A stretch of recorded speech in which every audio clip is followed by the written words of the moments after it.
श्रीगौरी वक्त्रपद्मार्का श्रीविघ्नेशा गजानना उत्तिष्ठ सुरसम्पूज्या त्रैलोक्यं पालनं कुरु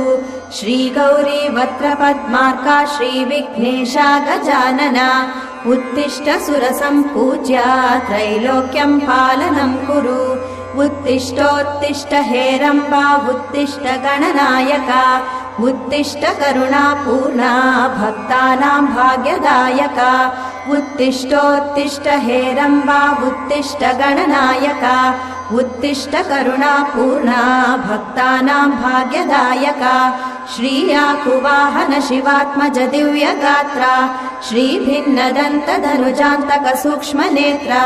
सर्वार्ति दुःख शमना फणिराजसूत्रा देवा गणेश्वर विभो तव सुप्रभातम्।